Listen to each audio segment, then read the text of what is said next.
for Amnesia, episode 7. So let's get into this. So this week's episode of Amnesia, it was a good episode, and I enjoyed it. I liked the relationship between Hiroden and Kento in this episode. It was nice.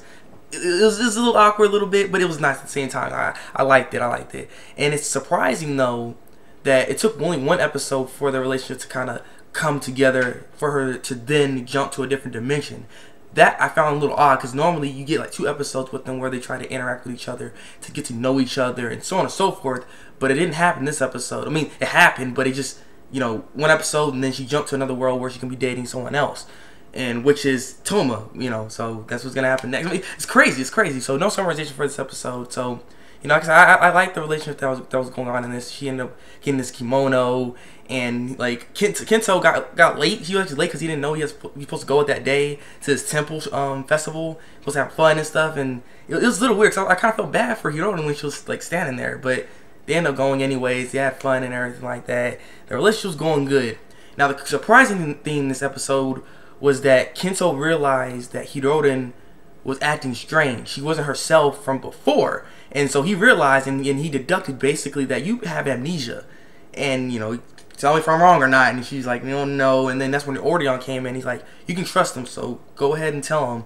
And she did not just tell him that she had amnesia. She also explained Orion to him as well. So, in all the situation that's going on.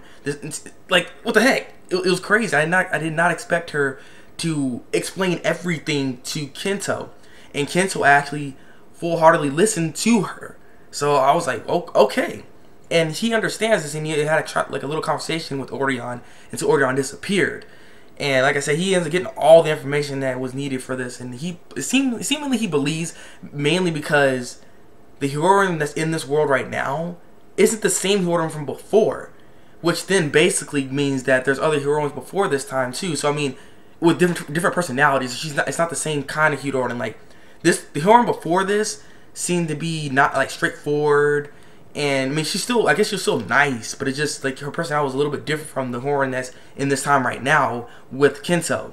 And he realized this, and he kind of felt bad because he thought that he finally got her to kind of open up to her, to him and stuff, and where the relationship actually getting better, because the relationship before wasn't like there because something holding her back, like something she didn't like about him. But the Hiroden right here, she's doing everything she can. It was a fun time with him. So it's just kind of sucked. It made him feel bad, but he even likes her still, and that's when he ends up kind of you don't see her. You're not gonna be together anymore, because that's when they did the little hop. And now how this happened, like where she goes to a different dimension, it's weird, because normally we've seen that she had to go to a near-death experience before she ended up going to another dimension, right, or just another world. But this time, all that happened was she bumped into somebody, and then she went to another dimension. Why? Like, what was different from this time? It was really weird, and it sucked too, because Kento's like, I'll see you tomorrow. She's like, yeah, holding hands and everything, and then bam, and then what the heck? And then we see freaking Toma there, and now we know, Toma's gonna be the one. He's next. So it sucks, I was expecting maybe another episode. That's what kind of threw me off. It also threw me off how she just revealed everything to him, and I guess kind of sucks because there's not gonna lead up to that anymore because she's in a different world now.